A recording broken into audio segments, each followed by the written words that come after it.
Madame Mayrel, la parole est à Monsieur Patrice Martin-Lalande pour le groupe UMP pour 5 minutes.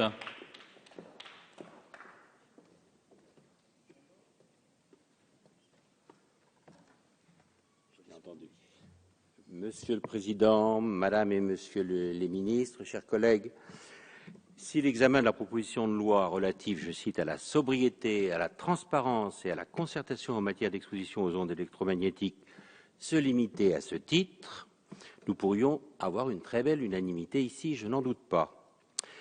Dans le cadre du débat parlementaire, d'ailleurs, il y a quelques années, en 2009, sur l'attribution de fréquences de réseau mobile, j'avais incité la secrétaire d'État chargée de l'écologie à la tenue d'un Grenelle des antennes pour évaluer ce risque sanitaire.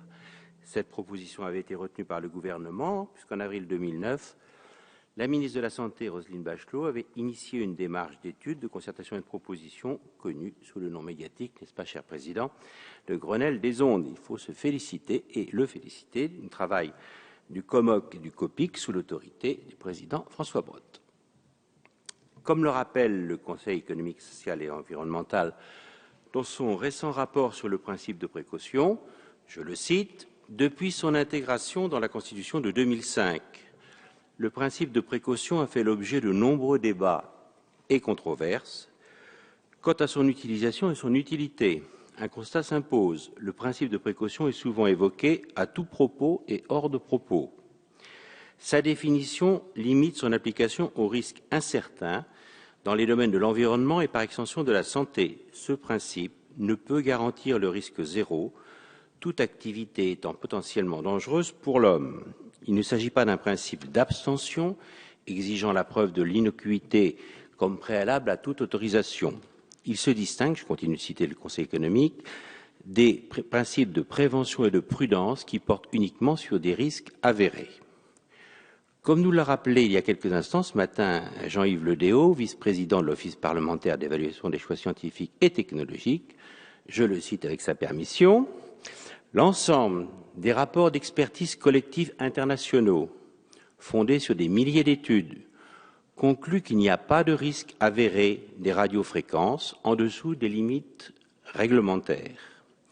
Le seul effet connu est l'échauffement par absorption, et des marges de sécurité très importantes sur les seuils ont été prises, ce qui nous a conduit à dire qu'il n'est pas nécessaire de changer les limites réglementaires. Le vice-président de notre office a aussi précisé que, je le cite, les antennes relais émettent des radiofréquences 10 000 à 100 000 fois moins élevées que celles engendrées par le téléphone portable, lui-même pendant une conversation. Les principales mesures à prendre, disait-il, concernent donc le téléphone portable. Notre vice-président concluait en indiquant que, bien que nous aurions préféré le terme maîtrise et connaissance, l'OPEST soutient la proposition de modération à l'exposition à une double condition.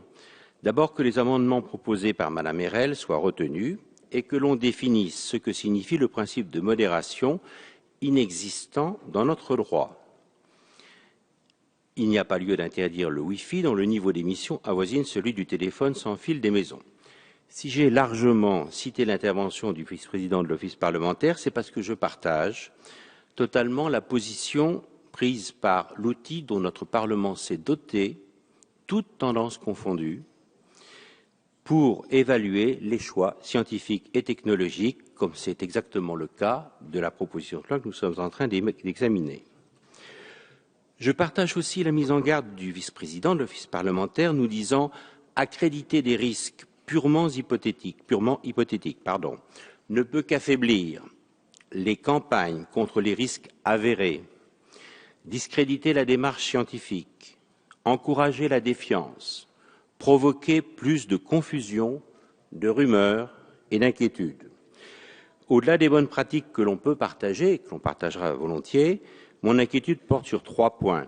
D'abord, dans l'état actuel des connaissances scientifiques nationales et internationales, et dans les conditions actuelles de puissance d'émission très inférieure aux normes de l'OMS, pour continuer de bien desservir la population, l'affaiblissement de la puissance d'émission ne peut être compensé que par la multiplication du nombre d'émetteurs, ou par l'augmentation de la puissance de réception des terminaux de téléphonie mobile. Or, c'est sur ce dernier point qu'il y a eu lieu d'être vigilant, comme nous l'avons été, nous, parlementaires français, en imposant depuis de nombreuses années la vente du kit main libre avec tout terminal de téléphonie mobile.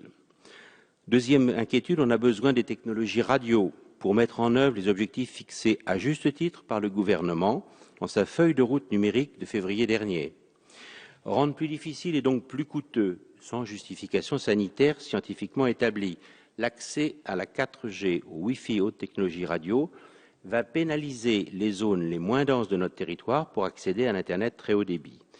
Il ne faut pas encore alourdir les charges de nos entreprises qui doivent investir pour construire la France numérique de demain, malgré un contexte économique déjà très défavorable. Le Parlement comme le gouvernement doivent assurer la cohérence entre les objectifs de la feuille de route et les conditions de sa mise en œuvre, puisque la situation sanitaire sur les ondes radio est clarifiée. Je conclus, Monsieur le Président. Attention à ne pas envoyer, c'est le cas de le dire, des signaux contradictoires, sans fondement scientifique, lorsqu'on stigmatise les technologies radio, au moment même où la France veut être en pointe au plan international pour l'informatique dans les nuages, pour l'Internet des objets ou pour le développement de la ville intelligente, dont la maîtrise nécessite des liaisons par ondes radio. Merci. Merci, Monsieur Martin Lalande.